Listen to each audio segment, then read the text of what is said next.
How's it going, everyone? College Lefty, and in this video, I never want to play at Forbes Field again. Let's go ahead and get right into it. This Friday, SDS is going to have a push-the-button stream. We're about to get this spring cleanup boss program. They revealed this Zack Britton card over on Twitter, and we can kind of already assume what his attributes would look like because we had a very similar card in last year's game. It was a prime card, but I would have to assume that they would also kind of create this card off of that one because this was when Zack Britton was in his prime. But anyway, here are the attributes that we could kind of expect to see.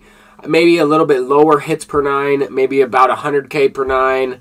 Maybe not as good of control. I don't know. I don't know if they're going to juice him. But the second boss that was revealed is 93 overall David Justice. And this is a Yankee version, 2000 second half card. Definitely a solid hitter. I want to say he hit above 300, about 20 homers in the second half of this season. And we had a different type of David Justice in last year's game. We had a 98 overall, and it was a World Series reward. So it's nice that this card's included as a program reward this time around. But this card will be pretty good, right? He won't have these hitting attributes. They will be nerfed a little bit, but we might see, a hitter with near 100 contact and power for each one. I don't know. Maybe less fielding. Maybe like a Jason Giambi type where he hits better against righties and has nerf attributes against lefties. I don't necessarily know, but I am kind of excited about this program. I'm curious to see who the other 3 bosses will be. And I think depending on the attributes, depending on the different players we get in this program, I think that will also affect the price of the face of the franchise diamond cards that are currently out, right? Because those are probably the first cards that will be replaced on people's teams, but not if these bosses are not as good to where, the attributes are there, but they don't have the live series quirks. There's just a lot of factors in the pricing. Is there going to be an XP collection for some of the face of the franchise cards? We'll probably find out during the push the button live stream when they're going over the program in its entirety, but I would think that there will be some type of face of the franchise collection for an XP jumpstart boost at the beginning of this spring cleanup program. But that's just my thoughts. I don't necessarily know. But here we're playing and finishing off this event at Forbes Field. This is the Pitcher's Playground event. And truthfully, I do not want to play any more games at Forbes Field. I had a lot of fun in this event, but I feel like I would have had more fun playing at a maxed elevation park. But that's just the consensus that I have so far in MLB The Show 22. The game is just a lot more fun when you get rewarded and you hit the ball really hard. And a few of the games I did lose in this event, they were close games, 1 or 2 run ball games where I kind of just, threw a couple bad pitches or maybe even just one bad pitch, threw a hanger or gave up, a few late base hits like this and ended up losing the game. Which I did also receive my own late base hits as well. Don't get me wrong, I understand that it goes both ways. But the few games I lost, I just kind of hit the ball right to them. Did not necessarily get rewarded, but we're also playing at a huge field. So not even all of the perfects that you hit in the air go out. So there are, some pros and cons to this type of thing. I thought it was a really good event to parallel a bunch of pitchers.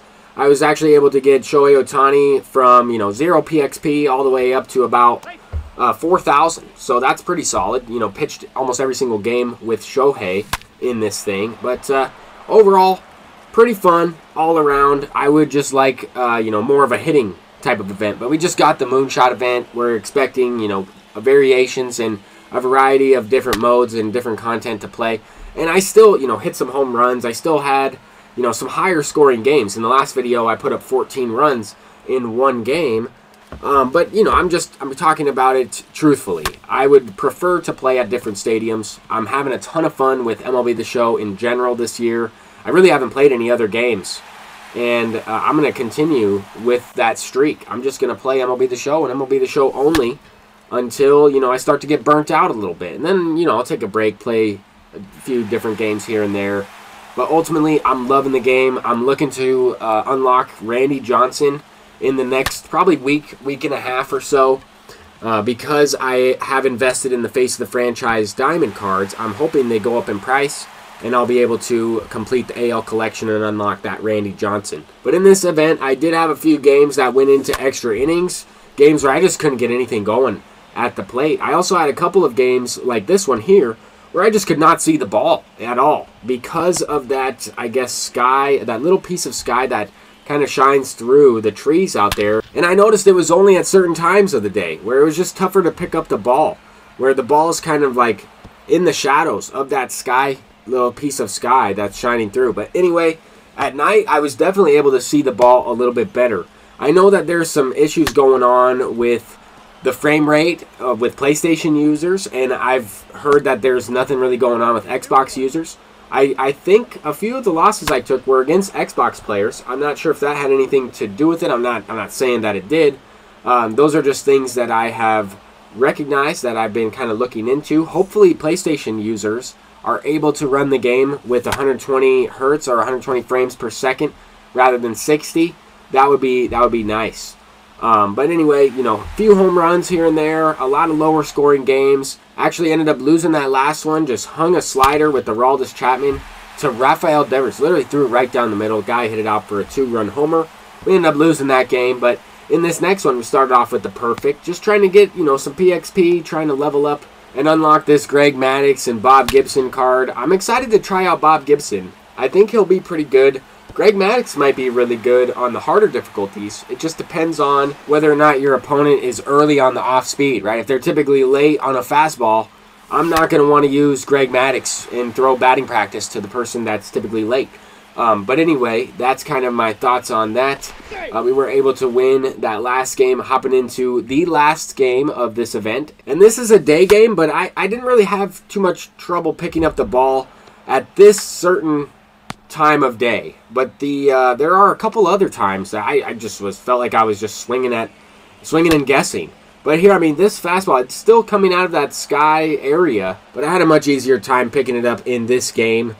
We started off with back-to-back doubles, and we're up by 1 already. I'm looking to kind of break this one open. I don't want to mess up and give up any, you know, bloop hits and those runners score, or, you know, hang a curveball or hang a fastball right down the middle, throw it with early feedback, give up a home run, maybe throw a cutter that's supposed to be inside, but it doesn't quite get there, blast it out to right field. That did happen a couple times. We also had, you know, several perfect hits.